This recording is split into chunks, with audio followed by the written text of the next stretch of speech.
Robinhood, for example, in the traditional markets, starts out brokerage first, and then tries to, from a growth perspective, go geographic expansion. Step one. Step two is add other products to kind of their product suite. It's pretty hard for a brokerage business to add other types of products if they're not other brokerage products, right? So you can add derivatives and futures and things like that. But if you want to get into credit cards, debit cards, deposit type accounts, cash accounts, all that kind of stuff is pretty difficult.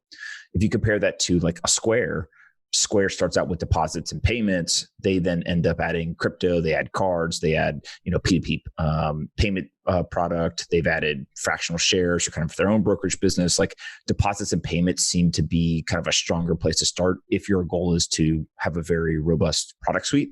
Yep. And I think that in crypto, you guys have been kind of the leader or one of the companies that realized this early, and you start out with deposits, payments, and now have continued to add these services. Maybe talk a little bit about how you guys think about kind of the deposit being so important to the business model, and then how you think about adding, other products to the suite over time. Sure. Well, your ability to monetize and create revenue on a financial services platform is generally a derivative of balances on the platform.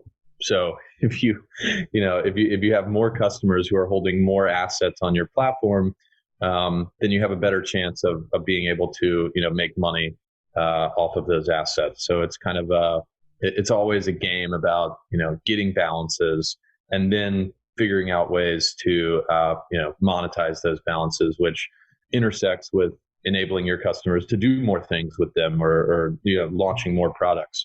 So that's the way we've always thought about it. One of the other reasons why this is important is financial services is a kind of hyper competitive industry, and I think crypto is even more competitive than traditional financial services because you're competing on a global scale, with blockchain technology, and at least everyone that's in the industry already sees the opportunity. So there's a lot of, investment and excitement and smart people working in the space.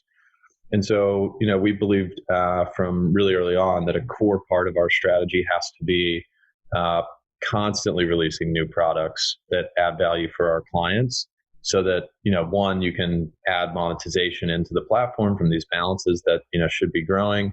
But two, you can create stickiness with folks. So we've kind of thought about the end goal for us in terms of the client relationship that we want to have as being the equivalent to, when someone gets a mailer, and this probably happens to you, I know it happens to me all the time, from a bank, and they're like, hey, we'll give you $200 to open up a new checking account, and you throw it away. Not because $200, wouldn't be nice to have, but because you do all your stuff with a certain bank, you kind of got your setup figured out in terms of, where your checking and savings account are, where your credit cards are, where your, mortgage is. And you don't want to go through the, work and pain in the butt of switching all that stuff just for $200. So that's the type of relationship we want to have with our clients. And the way you do that is create a compelling product suite so that someone can, not only earn interest on their Bitcoin, but they can also get a loan against their portfolio if they ever need to. They can buy and sell it if they ever need to. We're really excited about our first product that we're launching in the payment space, which is going to be a Bitcoin rewards credit card. So you can spend money every day on a credit card and earn Bitcoin as rewards for it. And that's just going to flow into your interest account immediately when you get the rewards. If someone engages with all those products, and then they get a letter in the mail from another company saying, hey, we'll give you $100 worth of Bitcoin to come try and do some of those same things that you're doing with BlockFi over here, we want them to just throw it away. It's not worth it. I'm happy with BlockFi. They've given me, great client service. I trust the team and the product. I'm familiar with how it works. It's really easy to use. That's the end goal for us.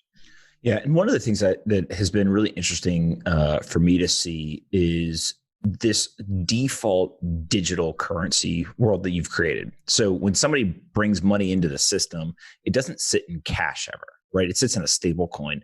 And so kind of explain how that works and why that's important? Because I do think that it also changes the mindset of a user, right? Like you are in this digital ecosystem. Let's talk a little bit about that. Yeah. So, I mean, first off, just in case anybody doesn't understand a stable coin, imagine if, Gemini, Coinbase, a couple other folks have done this. Let's use Gemini for this example. Folks send them money, they hold it in a bank account, and they get that audited, and the cash just sits in a bank somewhere. But then they release one-to-one digital versions of those dollars in a bank account. For them, it's called GUSD, the Gemini dollar. And so when you fund a BlockFi account from your bank, which you can do via a wire transfer, it doesn't sit as dollars at BlockFi, it sits as GUSD. But that's basically interchangeable with dollars. You can, wire it back out to your bank account. But the reason we represent it that way is that it enables us to kind of do some of the things that we want to do without falling squarely into traditional types of regulatory boxes. And you get all the benefits of having it as cryptocurrency, which are, you can transfer it on blockchain payment rails.